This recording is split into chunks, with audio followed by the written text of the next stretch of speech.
Assalamualaikum warahmatullahi wabarakatuh. Perkenalkan, nama saya Aswan dengan NIM 2165. Jadi pada kesempatan kali ini saya akan mereview materi tentang kriptografi. Nah, untuk itu kita langsung saja ke pembahasannya.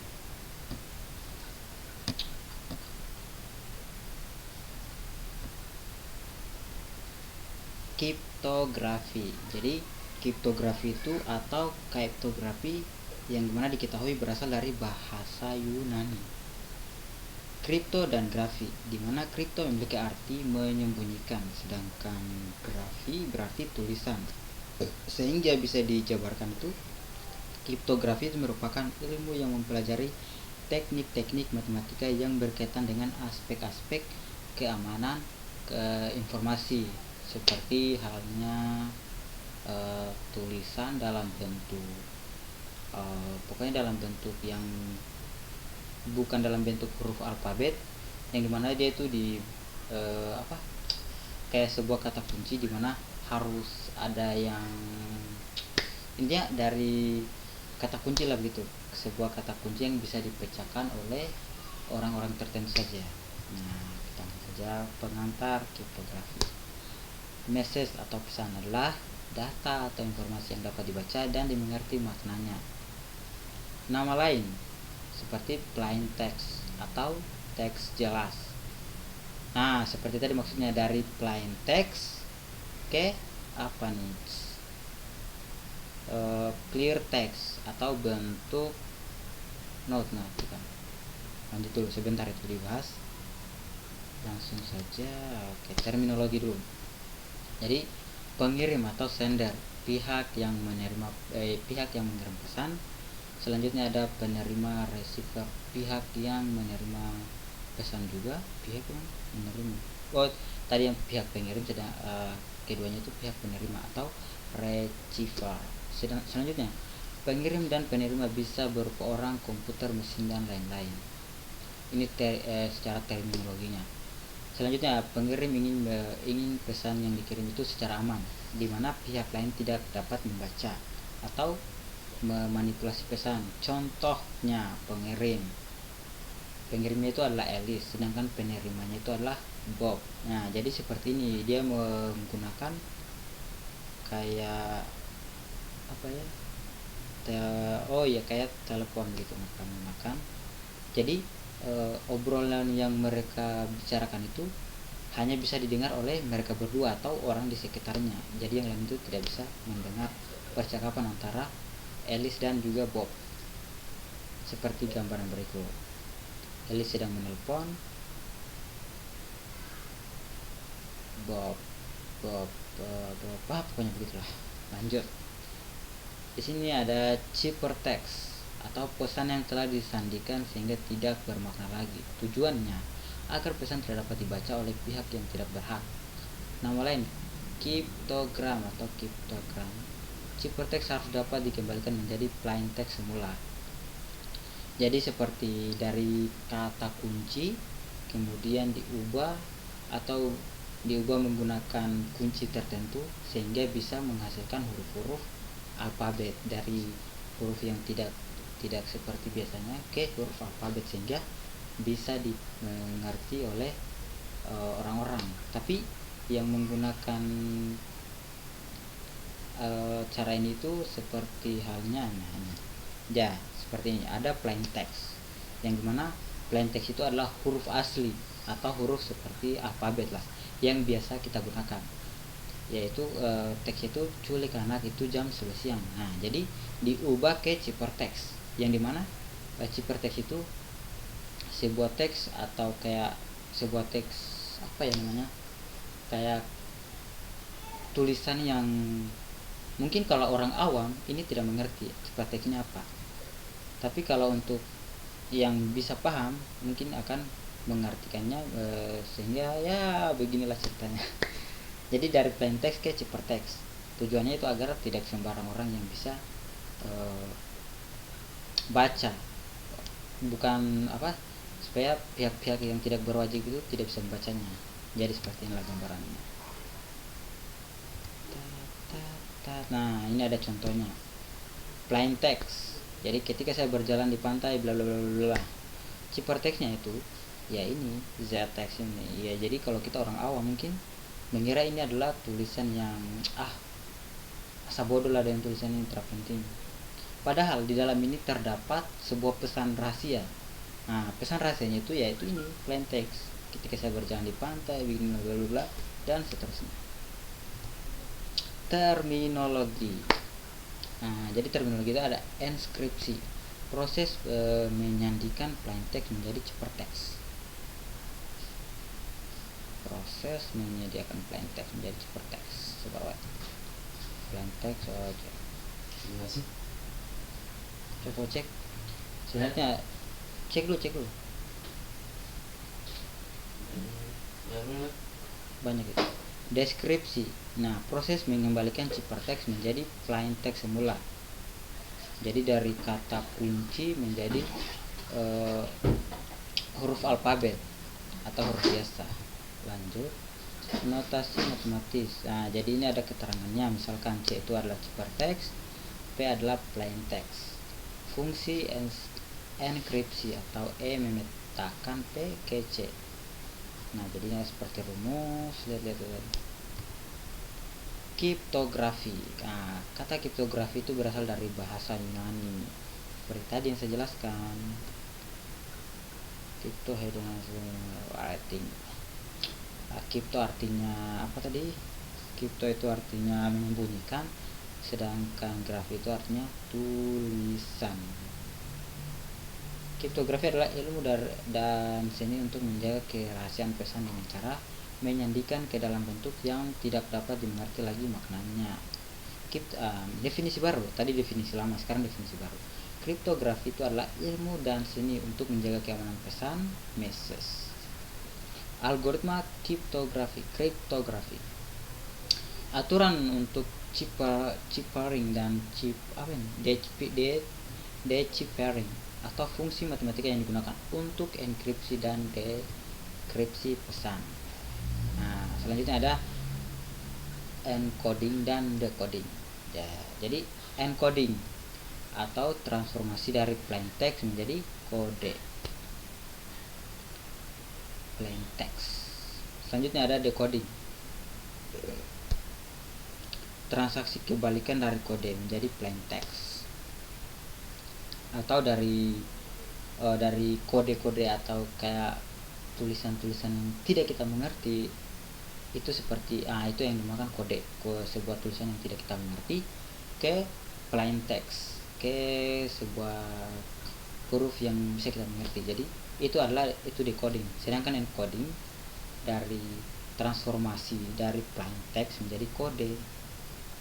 Itu buku kode atau kode book, dokumen yang digunakan untuk mengimplementasikan suatu kode. Buku kode terdiri dari tabel lookup table untuk encoding dan decoding, kode breaker, orang yang memecahkan kode untuk menemukan plain text. Terminologi kunci atau key. Kunci parameter yang digunakan untuk informasi enkripsi dan descripting, yaitu adalah kunci. Selanjutnya, jika kekuatan kriptografi ditentukan dengan menjaga kerahasiaan algoritmanya, maka algoritma kriptografi dinamakan algoritma resisted. Algoritma resisted tidak cocok lagi saat ini. Kriptografi modern mengatasi masalah ini dengan menggunakan kunci atau key. Kunci bersifat rahasia, sedangkan algoritma kriptografi tidak rahasia atau public. Enkripsi dan deskripsi juga itu dengan enkripsi dan deskripsi dengan kunci. Ya, seperti itu contohnya. Kriptologi, studi mengenai kriptologi dan kriptanalisis.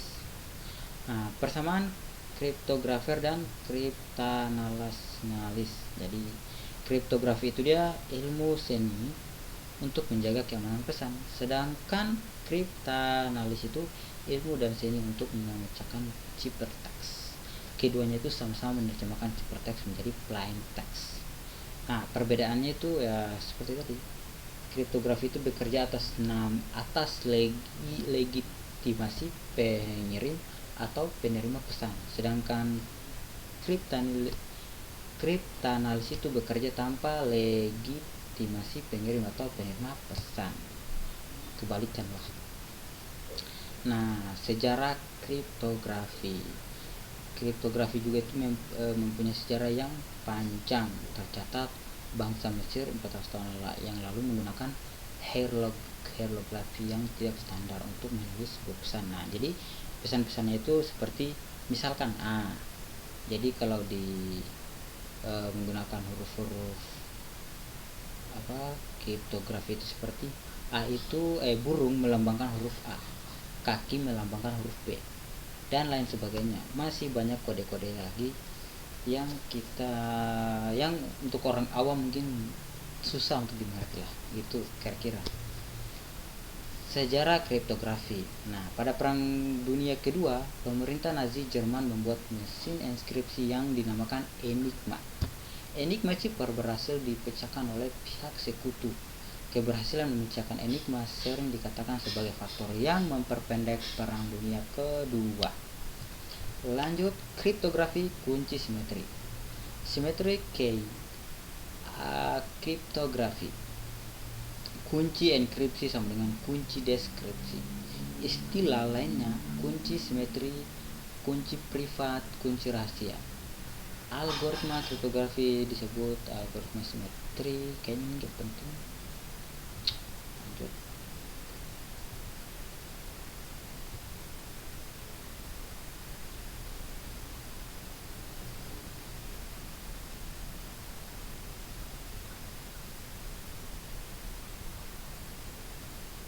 Simetri key algoritma. Nah, jadi simetri key algorit. Nah, jadi terbagi atas dua, ada yang stream cipher dan block cipher. Nah, stream cipher itu terbagi menjadi dua lagi, ada Caesar cipher dan Wegener cipher. Sedangkan block cipher ada data encryption standar dan juga triple data encryption standar. Nah, Caesar cipher. Jadi Caesar masih di stream cipher. Jadi yang pertama ada Caesar cipher. Caesar cipher itu dalam kriptografi sandi Caesar atau sandi geser. Kode Caesar atau geseran Caesar adalah salah satu teknik enkripsi paling sederhana dan paling terkenal. Sandi ini termasuk sandi substitusi, di mana setiap huruf pada teks terang atau plain text digantikan oleh huruf lain yang memiliki selisih posisi tertentu dalam alfabet. Algoritma cipher substitusi yang menggunakan konsep pergeseran huruf dengan modul 26 secara matematis dapat dirumuskan sebagai C sama dengan E dalam kurung M sama dengan M plus K. Pokoknya begitulah, susah. Caesar cipher.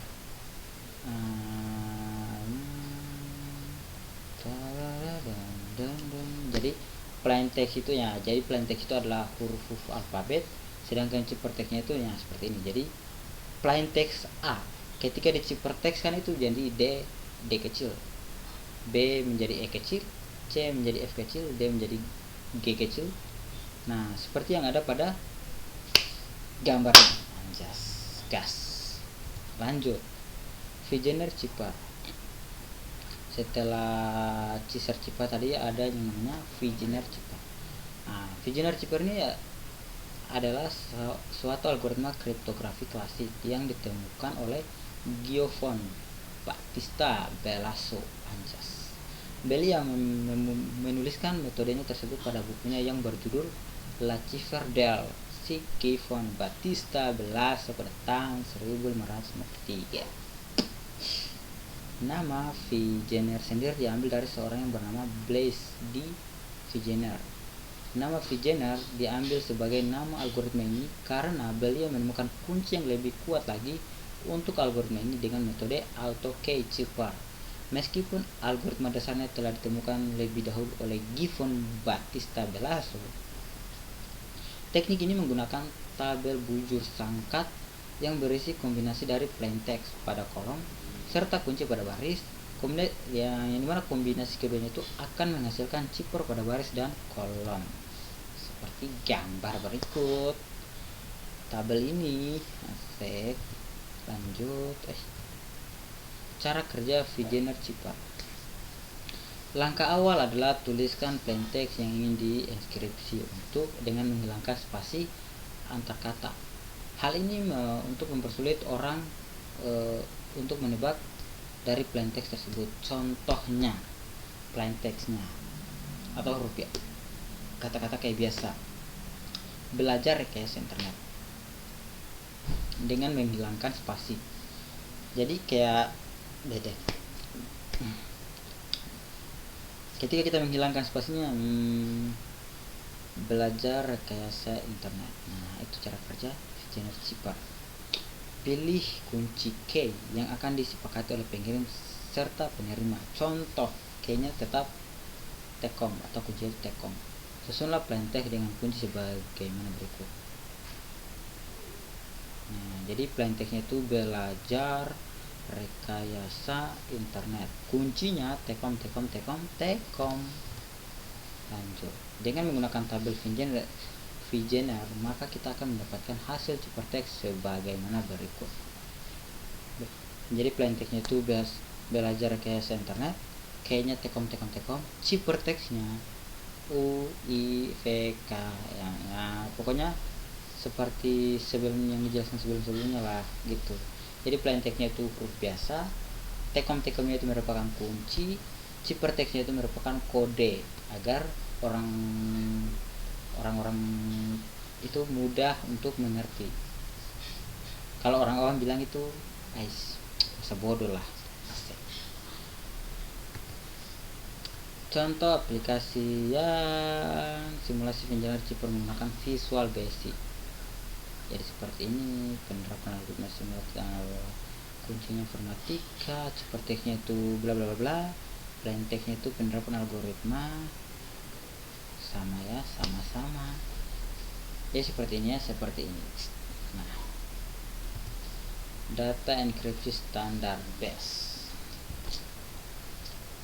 Oke, data encryption standar ini dikembangkan di IBM pada tahun 1972 berdasarkan pada algoritma Lucifer yang dibuat oleh Horst Wieser, disetujui oleh National Bureau of Standards (NBS) setelah penilaian kekuatannya oleh National Security Agency atau NSA Amerika Serikat.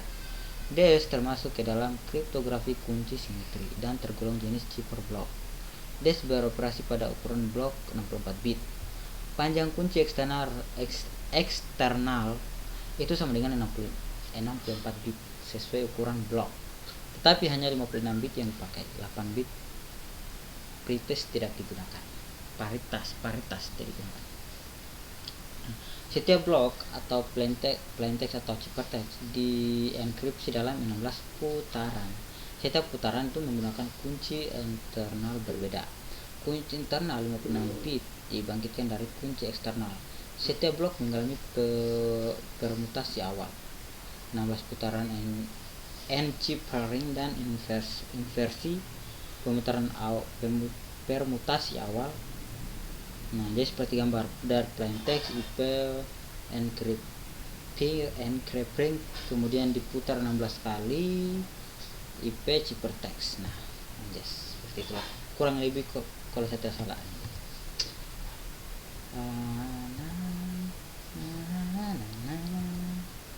Implementasi DES. Oke. DES sudah diimplementasikan dalam bentuk perangkat keras. Dalam bentuk perangkat keras, DES diimplementasikan di dalam chip. Setiap detik chip ini dapat mengenkripsi 16,8 juta blok atau 1 GB per detik. Waduh. Implementasi DES ke dalam perangkat lunak dapat melakukan enkripsi 32.000 blok per detik pada komputer mainframe. Keamanan DES itu ditentukan oleh key atau kunci aset. Panjang kunci eksternal DES hanya 64 bit, tetapi yang dipakai hanya 56 bit. Sisanya I don't know, gak dipakai tentunya. Pada rancangan awal, panjang kunci yang diusulkan IBM itu adalah 128 bit. Tetapi atas permintaan NSA, panjang kunci diperkecil menjadi 56 bit. Tetapi dengan panjang kunci 56 bit ini akan terdapat 256 atau 72 berapa, nggak tahu, 72 miliar lah kemungkinan kunci. Waduh, gila, bukan main banyaknya. Jika serangan eksekutif key search dengan menggunakan prosesor paralel, maka dalam 1 detik dapat dikerjakan 1 juta serangan. Jadi seluruhnya itu diperlukan 1142 tahun untuk menemukan kunci yang benar. Waduh. Jadi ya keamanan di sini waduh mantap banget. Tahun 1998 Electronic Frontier Foundation atau EFE merancang dan membuat perangkat keras khusus untuk menemukan kunci DES secara exhaustive search key dengan biaya sekitar $250.000. Diharapkan dapat menemukan kunci selama 50 hari. Selama 5 hari. 250 ini setara dengan, kalau dirupiahkan kira-kira sekitar berapa ya? $100 21 juta. Wow, 200 ya sekitar 300 juta lah. Waduh, banyak banget. Tahun 1999, kombinasi perangkat keras EXE dengan kolaborasi internet yang melibatkan lebih dari 100.000 komputer dapat menemukan kunci DES kurang dari 1 hari. Waduh. Triple Data Encryption Standard 3DES atau Triple Data Encryption Standard merupakan salah satu algoritma simetris pada kriptografi yang digunakan untuk mengamankan data dengan cara menyediakan data. Proses yang dilakukan dalam penyandian datanya yaitu proses enkripsi dan proses dekripsi. Algoritma 3DES adalah suatu algoritma pengembangan dari algoritma DES, Data Encryption Standard. Perbedaan DES dengan 3DES terletak pada panjangnya kunci yang digunakan. Pada DES menggunakan satu kunci yang panjangnya 56 bit, sedangkan pada 3DES menggunakan 3 kunci yang panjangnya 168 bit. Masing-masing panjangnya itu 56 bit.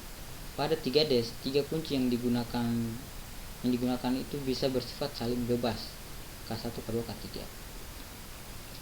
Atau hanya 2 buah kunci yang saling bebas dan satu lainnya sama dengan kunci pertama. Karena tingkat kerahasiaan algoritma 3DES terletak pada panjang kunci yang digunakan, maka pengguna algoritma 3DES ini dianggap lebih aman dibandingkan dengan algoritma DES. Nah, jadi 3DES seperti ini gambarannya. Alice dia kemudian di encryption, kemudian di decrypt. Encryption adalah ciphertext. Kemudian ciphertext dikembalikan lagi kunci 1, kunci 2, kunci ketiga plain text. Jadi keamanan yang sangat bagus, yang sangat rumit. Ya.